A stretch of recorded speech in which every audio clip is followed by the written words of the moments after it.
अस्सलाम वालेकुम नाज़रीन, सिंध टीवी न्यूज़ के प्रोग्राम कराची डायरी में आऊँ आया जो मेज़बान बशीर संजरानी। नाज़रीन, भारतीय जेलन में कैद माहीगीर वक्तन ब वक्तन पाकिस्तान अचन पिया। इन वक्त भी 9 भारतीय माहीगीरी अॼु सिंध के राजधानी वारे शहर कराची में पहुंचंदा, जिते ठटे ज़िले से वास्तो रखंदड़ माहीगीर आहिनि जेके पंहिंजे अबाणे शहरनि ॾांहुं जेको आहिनि रवाना थी वेंदा। एदी सेंटर ते मोहाणा जेके हिते पहुची चुका आहिनि। पाण अॼु ॻाल्हि ॿोल कंदासूं मोहाणनि सां, उन सां गॾोगॾु मुख़्तलिफ़ जेको माहीगीर तंज़ीमूं आहिनि, फिशरमैन कोऑपरेटिव सोसाइटी है, उन सां गॾु पाकिस्तान फिशर फोरम है, पाण उन्हनि सां ॻाल्हि ॿोल कंदासूं त टोटल केतिरा माहीगीर अञा भी भारतीय जेलनि में कैद आहिनि, केतिरा माहीगीर अॼु अची चुका आहिनि। जॾहिं माहीगीर हितां वञनि था त पाण उन्हनि खे अजुर्कूं ऐं तोहफ़ा ॾेई करे मोकिलियूं था, पर जॾहिं भी माहीगीर उतां अचनि था पिया त उहे शिकायतूं कनि था पिया, खाइण पीअण जूं शिकायतूं कनि था, रहण जूं शिकायतूं कनि था। इहे सभु सवाल अॼु पाण माहीगीर तंज़ीमुनि जे अॻुवाणनि सां बि कंदासूं ऐं अॼु माहीगीर जेके हिते आयल आहिनि उन्हनि सां ऐं उन्हनि जे जेके मिट माइट आहिनि, यार दोस्त जेके हिते पहुता आहिनि, पाण उन्हनि सां बि ॻाल्हि ॿोल कंदासीं। साईं वरी तकलीफ़ में 6-7 साल कढो, असांखे वरी ख़ुशी आहे। निशान विशान ना आहे, पानी जे हिसाब से वञनि था वीचारा, निकिरी वेंदा मच्छी जे पोयां पंहिंजे पेट गुज़र ते वञनि था। 7-8 साल थियनि, 7 साल में 2 महीना घटि आहे वधा था कढियनि। मन वीचारा इलाही माना तकलीफ़ पहिरीं बि असांजे माना नव माण्हू आहे सोफे वीचारा इलाही माना पूरा 7 साल कढी आहे। पाण मुतालबो कंदो हुकूमत खे, हितां 500 माण्हू छॾियो था, 200 इहे त कनि, हुकूमत कोशिशि कनि, हुकूमत वारा कोशिशि कनि। हे वीचारा त माना 8-9 अचंदा, 500 छॾींदा, उन वीचारा ग़रीबनि जी कोशिशि कनि त छॾी वञनि। ये कीअं भला पकड़जी वेंदा आहिनि? ये समुंड में विया उते पकड़जी विया हुआ जी। अच्छा, ख़ुशी केतिरी थी तोखे? खुशी घणी थी आहे, हाणे अचनि पिया 6-7 साल जा माण्हू गुम थियल अचनि पिया, घणी खुशी थिए पई। रात जो सुतो भी नहीं? न किथे सुतासीं, खुशी में सुता ही ना आहियूं। मसलो ये है, सॼो मसलो है जज़्बा ख़ैर सगाली जो। पाण ॾिठो हूंदो जे पाकिस्तान में जेॾी महिल बि को इंटरनेशनल मसलो हूंदो आहे त इंडिया जेको आहे कोशिशि कंदो आहे जे पाण खे वधी करे ॾेखारियां पाकिस्तान खां असीं पाकिस्तान खां अॻियां आहियूं। लेकिन हीउ जेको माहीगीरनि जो मसलो आहे न, इन में हू भले छा बि करे, लेकिन सुबुह सां गॾु अॼु मां तव्हांखे ॿुधाईंदुसि, जज़्बा ख़ैर सगाली में पाकिस्तान पहिरें नंबर ते आहे। हिते इंडिया जा मुआहाना 500 मुआहाना जेल में आई, जेका 500 के रिहाई जो हुकुम मिली वियो आहे, जंहिंमां हिकिड़ो ट्रिप उन्हनि जो हलियो वियो आहे 200 जो, ऐं इनशाला जेको आहे 1 तारीख़ ते वरी ॿियो ट्रिप 200 जो वञे थो। ऐं हुननि जो जज़्बो ॾिसो ख़ैर सगाली जो, केॾी महिल 8 छॾींदा, केॾी महिल 7 छॾींदा, हींअर 9 पिया अचनि। त इहो त फ़र्क़ु आहे। जॾहिं हेॾा फ़र्क़ु आहे त इनजो मतिलबु आहे जे जेल में फ़र्क़ु हूंदो। हिते जेको पाण उन्हनि सां सलूक करियूं था, अल्हम्दुलिल्लाह आउं पाण जेल मां थी आयोसि, माहीगीरनि सां मिली आयुसि, हू जेल में वेठे चवनि पिया असीं हिते ख़ुशि आहियूं, ठीकु आहे। ऐं पंहिंजा माहीगीर जेको मुआहाना हुतां अचनि था, हू वीचारा चवनि था बाबा असांखे खाधे में मिटी करे कंकर विझी करे ॾींदा हुआ, न खाधो असांखे सुठो ॾींदा हुआ। हीअ वीचारा ग़रीब माण्हू, इन्हनि जो मसइलो छा आहे, हीअ पंहिंजे घरनि जा पाण ई जेको कफ़ील आहिनि, हिननि जा ॿार हिते, हिननि जा माइट माउ पीउ हिननि जे आसिरे ते हूंदा आहिनि जे बाबा हीअ जेॾी महिल मच्छी खणी ईंदा ओॾी महिल असीं रधे करे खाईंदासीं। त उहो वॾो हिकिड़ो जेको आहे माना नुक़सानु पियो थिए, जो वीचारा बेरोज़गार थी वेंदा आहिनि। इन में जेको आहे असांजी फिशरमैन कोऑपरेटिव सोसाइटी हिकिड़ो वॾो किरदारु अदा करे पई। जेसि ताईं हिते जा मुआहाना इंडिया जी जेल में आई, तेसि ताईं जेका आहे असां फिशरमैन कोऑपरेटिव सोसाइटी जी तरफ़ां वक़्तनि फ़वक़्तनि हुननि जे ख़ानदाननि जी मदद करियूं पिया उते घुराए करे, ऐं वेलफेयर जे ज़रिए उन्हनि जा जेको बि मामला आहिनि उहे असीं हल करियूं पिया। असांजा जेके इंडिया खां माण्हू छुटी अचनि था, उन्हनि जे लाइ असांखे तमामु बहितरीनु ख़ुशी थी आहे। असीं हिन हुकूमत इहा थोराईंदा आहियूं, जिन्हनि माण्हू असांजा कैद में 5 साल माण्हू खे थिया हुआ, उहे माण्हू अचनि था। ॿियनि माण्हुनि खे 25 साल थी गुज़री विया आहिनि, अञा ताईं न पहुता आहिनि। उहो बि असांजा जत बिरादर जा माण्हू आहिनि, रेड़ी जा, उहे बि माण्हू कोन पहुता आहिनि। असां उन्हनि माण्हुनि जे लाइ हिते राति खां वठी पहुतल आहियूं। असांखे तमामु बहितरीनु ऐं सुठे में सुठी ख़ुशी थी आहे की असीं इहे सारा माण्हू जेके गॾिजी आया आहियूं, सभु असांजे अज़ीज़नि लाइ आया आहियूं, असांजे प्यारनि लाइ आया आहियूं। असांखे उन तमामु सिक हुई, मोहबत हुई, मोहबत जे करे आया आहियूं। असीं माहीगीर आहियूं, ग़रीब आहियूं, दरिया जो धंधो कंदा आहियूं। असांखे नाइक इंडिया जा माण्हू खणी क़ैद कंदा आहिनि, हरू भरू जे लाइ असांखे क़ैद कंदा। असीं ग़रीब माण्हू आहियूं, असांजो को धणी साईं न आहे माहीगीरनि जो। उन जे करे हिन अहिड़ा माण्हू असांजा अचनि पिया, असांखे तमामु बहितरीनु सुठी ख़ुशी आहे। हितां जेका इंडिया जे माहीगीर तक़रीबन 200 जे क़रीब 198 माहीगीर छॾिया विया, पर असांजे निस्बत में उहे असांजा माहीगीर 8 या 9 छॾींदा। असां जेका बिलावल भुट्टो जेका आहे वफ़ाक़ी वज़ीर आहे, उन खां बि मुतालबो करियूं था। ॿिया इंसानी हुकूक जेके तनज़ीमूं आहिनि, अक़वाम मुतहिदा या ॿियूं जेके इदारा आहिनि, उन्हनि खां बि ॿियो जस्टिस जेके कमेटी बनी आहे जजनि जी, उन्हनि खां मुतालबो करियूं था त ख़ुदा जेकॾहिं असांजा हितां इंडिया जा 200 माहीगीर वञनि था, पर असांजे निस्बत जेका आहे न उते 9 माहीगीर छॾे वञनि, त मतिलबु हिकिड़ी सरासरी मतिलबु उहा नाइंसाफ़ी आहे। असां इन्हनि इदारनि खे बिलावल भुट्टो खे बि अपील करियूं था, ख़ुदा इन्हनि जे मथे असांजे माहीगीर जेके ग़रीब माहीगीर जेके भारतीय जेलनि में क़ैद जेका माहीगीर आहे, उन खे फ़ौरन तो रिहा कयो वञे। हिन वक़्तु असांजा 9 माहीगीर जेका आहे इंडिया जी जेलनि मां असांजा माहीगीर जेके आहिनि उहे अचनि पिया, त उन्हनि जा इहे रिश्तेदार जाती सुजावाल मां जेके असांजा माइट वग़ैरह आया आहिनि, उन्हनि खे वॾी ख़ुशी आहे। चाचा बीठो आहे, इहो बि उनजो रिश्तेदार आहे। असांजे मतिलबु वॾी ख़ुशी आहे की माना हिकिड़ो केतिरे सालनि खां 20 साल थियो वञनि, 15 साल थियो आहिनि, उन्हनि जा बचनि जी मतिलबु अहिड़ी ज़िंदगी गुरबत जी ज़िंदगी गुज़ारे रहिया आहिनि, त छाजे करे उन 20 साल थियो वञनि उन इंडिया जी जेलनि में क़ैद थिया था वञनि। त मतिलबु हिकिड़ी मतिलबु इंसानी हुकूक जी बि ख़िलाफ़ वर्ज़ी आहे। त असां मुतालबो करियूं था अक़वाम मुतहिदा या इंसानी हुकूक तनज़ीमनि खां बि मुतालबो करियूं था की ख़ुदा असांजे जेके माहीगीर जेके आहिनि उन्हनि सां मतिलबु जेके गैर इंसानी सलूक कया वञनि उहे बंदि कया वञनि। हिकु तरफ़ असांखे ख़ुशी आहे की असांजा जेका 9 माहीगीर आहिनि उहे अचनि पिया, ॿिए तरफ़ असांखे वॾो डुख थो थिए की असांजा 100 खां मथे जेका माहीगीर आहिनि जंहिंखे 6 खां 7 साल थी विया आहिनि, उहे पंहिंजूं सज़ा काटे पिया अचनि। उन ते न हुनखे न हुकूमत छॾाए थी न ॿिया के इदारा, उहे पंहिंजूं सज़ाऊं पूरियूं था करे अचनि। ठीकु आहे न। असां जेका माहीगीर आहियूं तक़रीबन सिंध हुकूमत खे 24 अरब रुपया टैक्स था ॾियो, जेको फिशरमैन कोऑपरेटिव सोसाइटी साल में हिकु दफ़ो उनखे 10,000 रुपया ॾिए थी। उनखां अलावा उन्हनि जी को बि सार संभाल कोन्हे। तव्हां वञी ॾिसो इब्राहिम हैदरी जा तक़रीबन 38 माहीगीर अहिड़ा आहिनि जेको बुख ऐं बदाली जा शिकार आहिनि कराची जे अंदरि। तव्हां वञी ठट्टो बदीन ऐं ॿिए जाॻे ॾिसो उन्हनि जा जेका बच्चा माना पिनण ते मजबूर आहिनि। सिंध हुकूमत उन्हनि खे कुझु कोन थी ॾिए बिल्कुलु, ऐं बिल्कुलु जेको सो पंहिंजी मदद पाण जेको आहे सो अचनि पिया सज़ाऊं कटे। ॿियो असां जेको हिननि खे छॾियूं था तक़रीबन 250 माहीगीर 200 माहीगीर, हुतां सिर्फ़ु 9 था अचनि। त हीअ हुकूमत जी ज़िमेदारी आहे, इहा वफ़ाक़ी हुकूमत जी ज़िमेदारी आहे, बिलावल भुट्टे जी ज़िमेदारी आहे की हुननि खे फ़ौरन जेको असांजा जेका माहीगीर आहिनि जंहिंखे 7 साल थी विया आहिनि, तव्हां वञी ॾिसो जेके रेडी घोरचा जेका माहीगीर उनखे तक़रीबन 22 साल थी विया आहिनि। 3 माहीगीर आहिनि, उन्हनि जे तव्हांजी ख़ानदान जी हालत ॾिसो, उनखे बि फिशरमैन कोऑपरेटिव सोसाइटी पुछे कोन, अॼु तक उनजे घर ताईं न आई आहे। त असां ज़ाहिद इब्राहिम भट्टी साहिब खे गुज़ारिश था करियूं, तव्हां जेका सभिनी माहीगीरनि जेका क़ैदी माहीगीर उनजे घर वञो ऐं उन्हनि जी माली मदद करियो।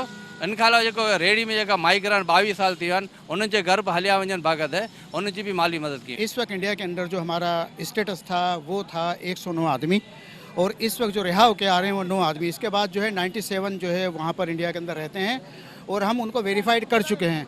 अब इंडिया को खैर सगाली का जो है मुजाहरा करते हुए उन्हें रिलीज़ करना चाहिए। जिस तरह से यहाँ पे हमारे फॉरेन मिनिस्टर की जो है कोशिशों से 500 आदमी उनके रिहा हो चुके हैं, आर्डर हो चुका है, जिसमें से 200 आदमी रिहा हो चुके हैं, 200 आदमी पहली तारीख को जाएंगे और 100 आदमी उसके बाद। इस तरह से इंडिया को भी जो है जज्बा खैर सगाली के तहत हमारे सारे फिशरमैनों को रिहा करना चाहिए और हम उनकी बिल्कुल जो इंडिया के लोग यहाँ पे कैद हैं उनकी बहुत देखभाल करते हैं, उनको हर तरह से फैसिलेट करते हैं। लेकिन जब वहाँ से हमारे माहीगीर आते हैं तो आज उनका हाल आप खुद देख लीजिएगा, वो शिकायत करते हैं। लिहाजा हम इस सिलसिले में जो है जितने भी हमारे साथ जो है स्टेक होल्डर्स हैं, जैसे फैसल एहदी साहब हैं, इनका भी हम शुक्रिया अदा करते हैं, वहाँ पाकिस्तान हाई कमीशन का शुक्रिया अदा करते हैं, और इस तरह जितने भी हमारी पाकिस्तानी अथॉरिटीज़ हैं हम उनका शुक्रिया अदा करते हैं और उनसे गुजारिश करते हैं कि पाकिस्तानी माहीगीरों को इंडिया से रिहा करने में हमारी मदद करें। बस मछीअ जे शिकार जे हिसाब सां वञनि था, उते जेको सो दरिया जी लहरूं लॻनि थियूं, उन्हनि जी वजह सां होॾे निकिरी वञनि था, उतां खां पोइ इंडिया उन्हनि खे खणी। असां जेके माहीगीर अचनि पिया 9 माहीगीरनि जंहिंमां 6 असांजे जाती जा आहिनि ऐं 2 शाहबंद तिलके 6 जानखाने ॻोठ। हिकिड़ो जंगी सर जो आहे मजीद सोलंकी जनाब करीम भाई, उनखे 9 साल थिया। असांजा इहे माहीगीर 5-8 महीना हुआ भारतीय जेलनि में। टोटल असांजे सिजावल ठटे जा 50 माहीगीर हुआ, जंहिंमां 9 आया आहिनि, अञा बि असांजा 41 माहीगीर आहिनि। टोटल पाकिस्तानी अञा बि 97 माहीगीर आहिनि जेके भारतीय जेलनि में। असां तमामु घणो ख़ुशि आहियूं। असां हुकूमत खां मुतालबो था कयूं त जेके बि माहीगीर पोयां रहियल आहिनि, असांजे सिजावल ऐं ठटे जा अञा 41 माहीगीर पोयां आहिनि, उन्हनि खे फौरी तौर ते आज़ादु कयो वञे। ऐं हिते जेके 654 भारतीय माहीगीर हुआ उन मां 198 अॻु में विया आहिनि। 1 तारीख़ ते 200 ईंदा ऐं उनखां पोयां पोइ वरी 1 जुलाई ते बि 100 माण्हू ईंदा। असांजो इहो मुतालबो आहे त असांजा जेके बि माहीगीर आहिनि चाहे वो भारत जा माहीगीर हुजनि चाहे असांजे सिंध जा माहीगीर, बेगुनाह वीचारा क़ैद आहिनि, वञनि था पंहिंजे रोज़ी रोटीअ ख़ातिर था वञनि। हद खां वधीक ख़ुशी आहे, राति खां वठी सुता ई कोन आहियूं इन ख़ुशीअ में, इन इंतज़ार में त अल्लाह करे पहुची अचे। सुबुह खां वठी आया आहियूं, हिते इंतज़ार में बीठा आहियूं, ॾाढी ख़ुशी आहे। पंहिंजी सिंध गवर्नमेंट जी महिरबानी आहे जिन्हनि असांजा माण्हू आज़ादु कराया आहिनि। अञा पासे अपील था करियूं जेके बि ग़रीब माहीगीर आहिनि उन्हनि सभिनि खे आज़ादु कराइनि, ऐं हिते बि जेके इंडिया जा माहीगीर आहिनि उन्हनि खे बि आज़ादु कयो वञे। असांखे वॾी ख़ुशी आहे, 6 साल जेल में सड़नि पिया, ऐं असांखे इहा थोरी तकलीफ़ थिए थी त जेको 15 ॾींहं 10 ॾींहं बाघा बॉर्डर ते वेहनि था उन्हनि खे हथकड़ियूं हणनि था, इहो असांखे ॾुख थिए थो त पाकिस्तान में अचनि था, 6 साल जेल काटियो इंडिया खां, पाकिस्तानी उन्हनि खे हथकड़ियूं हणनि था, लैट्रिन में वञनि त सिपाही बीठो आहे, व्यंजन में त सिपाही हथियार सां बीठो आहे। असांजो ॾुख इहो ई आहे। बाक़ी तकलीफ़ूं जेको इहो से काटे आहे, पर पाकिस्तान वारा छो उन्हनि खे तकलीफ़ूं ॾींदा। असांजो अर्ज़ु इहो आहे जेके बि छुटनि था वेरीफाई करे आज़ादु कया वञनि। फिक्री जो हक़ आहे उन्हनि खे मिली सघंदा, अहदे वारनि जो हक़ आहे उन्हनि खे मिली सघंदा, तव्हांजो हक़ आहे असांखां पुछी सघो था। पर असांजो ॾुख इहो ई आहे 10 ॾींहं बॉर्डर ते छो रखनि था। असांजा बचा आहिनि, मुंहिंजो ज़ाती पुटु आहे, उन सां गॾु 5 ॿिया मुंहिंजा माहीगीर आहिनि खलासीअ। इन्हनि जे लाइ असीं बिलाल साहब खे अपील था करियूं जेके बि माहीगीर पाकिस्तान जा आहिनि उन्हनि सभिनि खे फौरी तौरु आज़ादु कयो वञे। जेके पंहिंजो भारतीय जेलनि मां क़ैद मोहण अचनि था पिया, केतिरी ख़ुशी थिए पई। ख़ासि करे मोहणनि खे ॾिठो वियो आहे त हू राति ताईं जाॻिया आहिनि। साईं सभिनी खां पहिरीं त आउं उन्हनि तमामु माहीगीरनि जा जेका घरवारा जेका आयल आहिनि, जेको सालनि खां उन्हनि जो इंतज़ारु पिए कयूं, त उन्हनि खे आउं सभिनी खां पहिरीं मुबारकबाद थो ॾियां कि अव्हांखे मुबारक हुजे कि अव्हांजा जेका विछड़ियल अव्हांजा प्यारा अज़ीज़ अॼु सालनि खां बाद जेको आहे सो पंहिंजे वतन वापसि पिया थियनि।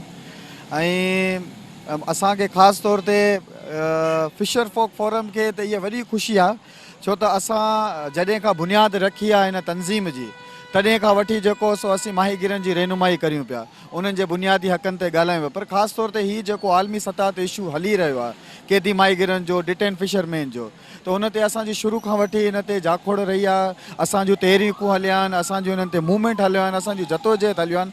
त अॼु असांखे ख़ुशी पई थिए त असांजे हिन मूवमेंट तां, हिन तहरीकनि सां, हिन जदोजहद सां त असांजे हिननि गवर्नमेंट ते थोरो घणो प्रेशर पए थो त ऐं जेके असीं काविशूं करियूं था त हिन जो रिज़ल्ट जेको आहे सो आराम आराम सां अचे थो।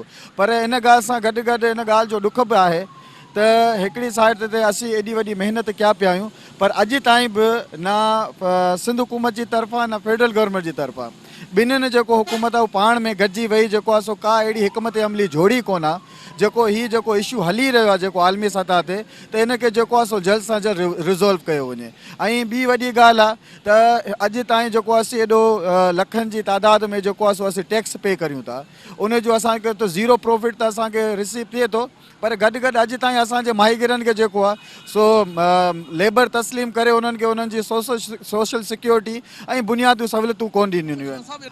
हींअर रिसेंटली हींअर जेको असीं विया हुआसीं असांजे जाती जे या थैमूर हुआ, कुझु मला ॿिया बि आयल हुआ, त उन्हनि जी असां सां हींअर मुलाक़ात बि थी, उन्हनि खां असां इंटरव्यू बि वरितो, उन्हनि ते ख़ासि तौर ते डॉक्यूमेंट्री बि बनायो। त उन्हनि जो हिकिड़ो उहो कि हुननि जी हिकिड़ी धां हुई त असीं जेकॾहिं वञूं था ग़लती सां बि अगरि बॉर्डर क्रॉस करियूं था त उते वञूं था त पोइ असीं उन्हनि वटि असीं पंहिंजी डिमांड रखूं था कि बाबा असीं का गैर क़ानूनी या इलीगल एक्टिविटी में त इन्वॉल्व कोन आहियूं, त छो असांखे तव्हां असांखे रिहा नथा करियो। त उन्हनि खे इंडिया जा जेका जेलर आहिनि या ऑफिसर आहिनि या उते जो इदारा आहिनि या डिपार्टमेंट आहिनि, उहो चवनि था कि पाकिस्तान जी तरफ़ां अव्हां लाइ करे को रिहाई लाइ करे अहिड़ा ख़त अव्हांजी गवर्नमेंट या को अहिड़ो को लेटर इशू नथी करे कि जेको असीं उन्हनि खे रिहा करियूं। बाक़ी रही ॻाल्हि हिननि जी सख़्तियुनि जी, त असां उन्हनि खां पुछियोसीं त बाबा अव्हां ते को तशदुद या अहिड़ी का शइ थिए थी, त उन्हनि क्लियरली चयो कि असां ते का फ़िलहालु अहिड़ा का तशदुद नथा थियनि, पर हा शुरू में थोरियूं सख़्तियूं कयूं वञनि थियूं, थोरियूं कार्रवाइयूं कयूं वञनि थियूं। असांखे जेको आहे सो उन्हनि जूं एजेंसियूं जेको आहे सो असां ते जॾहिं कार्रवाई करे थी त उहो असांखे जेको आहे सो चवंदा आहिनि कि हे पाकिस्तान जा एजेंट आहिनि, सो आहिनि। त उन हिसाब सां पोइ जॾहिं क्लियर थी वेंदो आहे त उन्हनि खे नॉर्मली ट्रीट कंदा आहिनि, जीअं ॿिए हुते जे क़ैदियुनि सां जेको आहे सो रवैयो रखंदा आहिनि। देखिए बुनियादी तौर पर आप देखें कि दोनों मुल्कों का काम माहीगीरों को पकड़ना कोई जवाज़ नहीं बनता। माहीगीरों को दोनों मुल्क जो है ना सुकून से रोज़गार करने दें। अभी मैं आपको बता दूं, ये मन्नाप का बेटा नौजवान आया, 6 साल से मन्नाप जो है ना भारतीय इंडिया के जेलों में। अब हमारे पास से यहाँ पिछली मरतबा 200 लोग गए, अब इस जो 1 जून होगा इसमें भी 200 लोग इंडियन माहीगीर जाएंगे। तो पाकिस्तानी 9 आए, और पाकिस्तानी अब 9 आए तो इसका मतलब है कि बाकी वहाँ पर 80 के करीब और हैं, क्योंकि पाकिस्तानियों की तादाद कम है। लेकिन तादाद की बात नहीं, बात यह है कि माहीगीरों को गिरफ्तार किया ही नहीं जाए। अगर आपका सर क्रीक का जो बॉर्डर का मसला है दोनों मुल्कों का, वो हल नहीं होता तो उसमें माहीगीरी का कोई कसूर नहीं है। माहीगीरों को बंद ना किया जाए, माहीगीरों को जैसे ट्रीट करते हैं प्रिजनर ऑफ वार के तौर पर, तो इनको चाहिए कि माहीगीरों पर रहम करें, और खैर सगाली ऐसी होनी चाहिए कि मुस्तकिल होनी चाहिए, और माहीगीरों को गिरफ्तार ना किया जाए। और अब भी दोनों मुल्कों के सुप्रीम कोर्ट के फैसले मौजूद हैं कि अगर जैसी किसी माहीगीर ने अपनी सज़ा पूरी कर दी आप उसको रिहा कर दें, लेकिन अभी तक 5 साल 6 साल 7 साल लोग वायलेशन कौन कर रहा है? इंडिया का? नहीं, दोनों मुल्कों वायलेशन करते हैं। हाँ, दोनों मुल्कों को चाहिए कि माहीगीरों को ना पकड़ें, और अगर पकड़ भी लिया है तो सुप्रीम कोर्ट के आर्डर के हिसाब से जैसी उन्होंने अपनी सज़ा पूरी कर दी उनको उनके मुल्क वापस भेजा जाए। छोकरो मजीद सोलंगी अचे पियो, मुंहिंजे सालीअ जो पुटु आहे। केतिरी ख़ुशी थिए पई? सर ख़ुशीअ जो अंदाज़ो कोन्हे। ही तक़रीबन नंढो छोकिरो तॾहिं वियो, हींअर 9 साल थी चुका हूंदा हुनखे। अच्छा, जॾहिं ही माहीगीर पकड़जी वेंदा आहिनि पोइ सफ़र गुज़र तव्हांजे घर जी कीअं हलंदी? सर पाण चवंदा आहिनि न, जंहिं ख़ुदा चौंप ॾिनी आहे सो चुणूं बि ॾींदो, बसि पोइ मिड़ेई करे किथां कॾहिं किथां। पोइ उनजो छोकिरे जो पीउ बि अॻिली साल वफ़ात करे वियो होॾे। जी हा, ऐं उन में वरी पोइ छोकिरो असांजे ॻोठ जो कंडड़ियो उहो झलियो, तंहिं उनखे ॿुधायो। पोइ हाणे जेल में रोअंदो रड़ंदो छा कंदो? तव्हांजे अॼु उनजो ख़ुशीअ जो ॾींहुं अची वियो हलियो, आज़ादीअ जो, बेचारो अचे पियो अॼु। तकलीफ नहीं था, खाने पीने में नहीं था। आज यहाँ पर पहुंचे, कितनी खुशी हो रही है? अभी बहुत खुशी हो रहा है। अपना माइटा है अभी बाग है, बहुत खुशी हो रही है। आधा 5 साल बस ये सूरन सा निकता, बस नसीब में आ गया, बस निकल गया बस।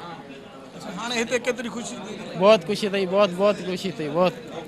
घणनि खां सिंधी बि विसरी वई आहे। अब सिंधी विसरी वही है ना, जेल में बहुत टाइम थिया है। उते कीअं हूंदो रहाइश वग़ैरह माण्हुनि जो? उते जेके इंडियन हुया कैदी उहे तव्हां सां कीअं बराबरि मिलंदा हुआ, जीअं उहो हलंदा हुआ तीअं असांखे उन सां गॾु हलाईंदा कंदा हुआ, बराबरि मिलंदा हुआ। जीअं ओमानी टिकी जहिड़ी उन खे खाराईंदा हुआ असांखे खाराईंदा हुआ। जी हा, का तकलीफ़ वग़ैरह न? न का बि न आहे तकलीफ़। घणा आहिनि हुते कैदी? अञा हुते जाम कैदी न, 150 खान थींदो अञा कैदी। तव्हां सां गॾु न? उस बेचारे को बहुत टाइम लगा है, क्योंकि 4 साल की 5 साल सज़ा का हुआ है, उधर झांसी जेल में है। जो हम लोग की खुशी मिली है, ऐसा उस बेचारे की खुशी मिलेगा तो बहुत अच्छा है। अभी तक कितने वहाँ? अभी अञा 100 खान हो जाएगा। मोहम्मद कासिम, केतिरो अरसो जेल में हो? 5.5 साल। 5.5 साल कीअं गुज़रिया तुंहिंजा? अरे यार जेल में कीअं गुज़रंदा, हर परिवार हिते रहियो त उते कीअं गुज़रंदो। अच्छा, हाणे केतिरी ख़ुशी थिए? हाणे बहुत खुशी है, तमामु ख़ुशी है। घणे भाङे त सिंधी बि विसरी विया जापान। उते आहे हिंदी न। अब्दुल मजीद, अच्छा, घणो अरसो हुते जेल में हुआ तव्हां? 5 साल। अच्छा, 5 सालनि में खाधो पीतो कीअं ॾींदा? रहण कीअं? बराबरि ॾींदा हुआ, खाधो पीतो बराबरि ॾींदा हुआ। परेशानी वग़ैरह त नहीं परेशान नहीं थी। अच्छा, कीअं हितां वियो? समुंड में वियो? समुद्र में ॿिया तव्हांजा अञा दोस्त हुते आहिनि? आहिनि, पाकिस्तानी जा पिया ही हैं। मसला ये होता है वेरिफिकेशन जैसे ही हो जाती है, पहले वहाँ की एजेंसी, अगर इंडिया में पाकिस्तानी माहीगीर हैं तो वहाँ की एजेंसियाँ वेरीफाई करेंगी, उसके बाद फिर वो पाकिस्तान भेजती हैं, पाकिस्तान की एजेंसीज़ वेरीफाई करती है, तो इस प्रोसेस में थोड़ा सा एक लंबा टाइम लग जाता है। हमारी कोशिश ये होती है कि हम रिक्वेस्ट करें दोनों गवर्नमेंट से कि इस वेरिफिकेशन के अमल को जल्द से जल्द जो है कम किया जा सके, ताकि ये जल्द से जल्द अपने घर वालों से मिल सके। और दूसरा, पाकिस्तानी माहीगीर वहाँ पे कम होते हैं, इंडियन माहीगीर यहाँ पे ज़्यादा होते हैं। उसकी वजह ये है कि जो मछलियाँ पकड़ी जाती है माहीगीरों की तरफ से, वो पाकिस्तान में ज़्यादा है, तो वो जो है तादाद इसलिए इंडियन माहीगीरों की पाकिस्तान में ज़्यादा होती है। यहाँ पे मछली पकड़ने आ जाते हैं और फिर वो पकड़े जाते हैं, तो फिर वो पकड़े जाते हैं तो वो कभी कोई 3 साल बाद जा रहा है, तो कोई 6 साल बाद जा रहा है, तो कोई 8 साल बाद जा रहा है। तो इसमें कोशिश ये होनी चाहिए कि जो ना जितना जल्दी हो सके ताकि वो अपने घर वालों से मिल सके, और इसमें एक कमेटी बननी चाहिए जो कि सिर्फ इसी मकसद के लिए हो, क्योंकि ये एक ऐसा इशू है जो मैं पिछले तकरीबन कोई 10 साल से देख रहा हूँ और ये चलता ही आ रहा है।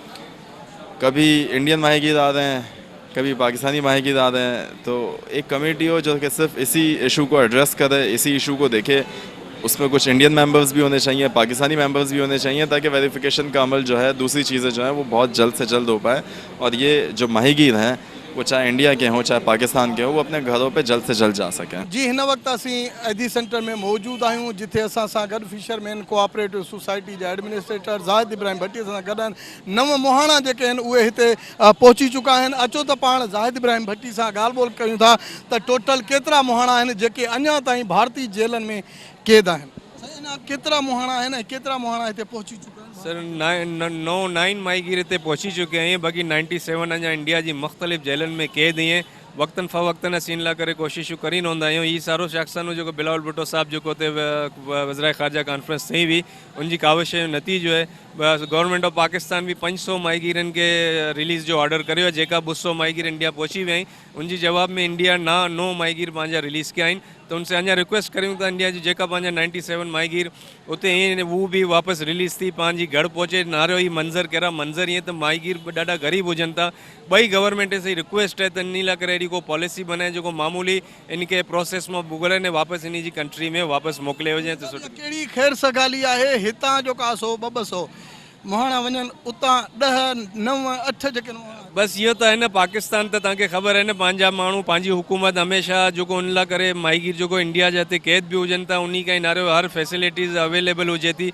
500 माण्हुनि जी जवाब में 9 माण्हू हुते मोकिलियईं त सुठी ॻाल्हि कोन्हे, पर असीं रिक्वेस्ट करियूं था, उम्मीद करियूं था कि हाणे मज़ीद माण्हू अञा प्रोसेस में ही वो कम चालू है। वज़ारत ख़ारजा उनजो कम करे पई। बिलावल भुट्टो साहब भी इनमें ख़ुसूसी पान जो इनमें रखें था, तो इंशाल्लाह ताला उम्मीद है कि ॿिया माण्हू भी छुट्टी न ईंदा। जी अॼु पाण कराची डायरीअ में भारतीय जेलनि मां आज़ादु थींदड़ पाण मोहाणनि सां ॻाल्हि ॿोल कईसूं। उन्हनि जा जेके मिट माइट यार ऐं दोस्त जेके आहिनि उहे हिते आयल हुआ, पाण उन्हनि सां बि ॻाल्हि ॿोल कईसूं। फिशरमैन कोऑपरेटिव सोसाइटी जा एडमिनिस्ट्रेटर आहिनि, उन्हनि सां बि पाण ॻाल्हि ॿोल कईसूं। फैसल ईदी जो फर्ज़ंद आहे जेकी ईदी फाउंडेशन ज़रिए जेके मोहाणनि खे वाघा बॉर्डर तां कराची जो कासो हिते पहुचायो वञे थो, पाण उन्हनि सां बि ॻाल्हि ॿोल कईसूं।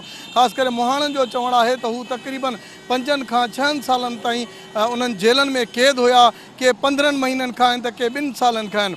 हिन वक़्त ताईं टोटल 106 मोहाणा हुआ, जंहिंमां 9 मोहाणा जेके आहिनि उहे आज़ादु थी ॾे पहुता आहिनि।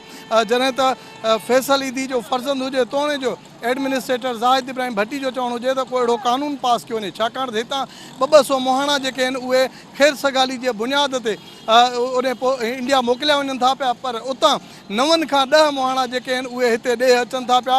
अहिड़ी का कानून साज़ी थियणु खपे जंहिं तहत मोहाणे जी वेरिफिकेशन थिए ऐं उन मोहाणे खे जल्द जो कासो जेकॾहिं हितां जो भारतीय मोहाणो आहे त हितां हुनखे आज़ादु कयो वञे, जेकॾहिं हितां जो माण्हू भारतीय जेलनि में आहे त उन्हनि खे उतां जो कासो उनखे आज़ादु कयो वञे, अहिड़ो को कानून जोड़ियो वञे।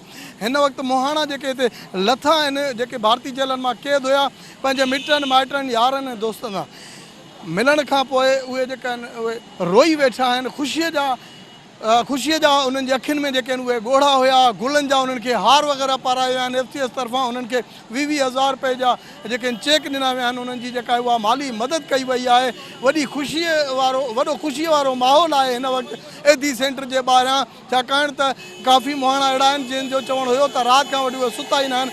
ख़ुशीअ में उन्हनि खे निंड जेका आहे उहा अचे ई न पई। कराची डायरी जे अॼोके प्रोग्राम में पंहिंजे मेज़बान बशीर संजराणी ऐं कैमरामैन वकार शेख खे ॾींदा इजाज़त।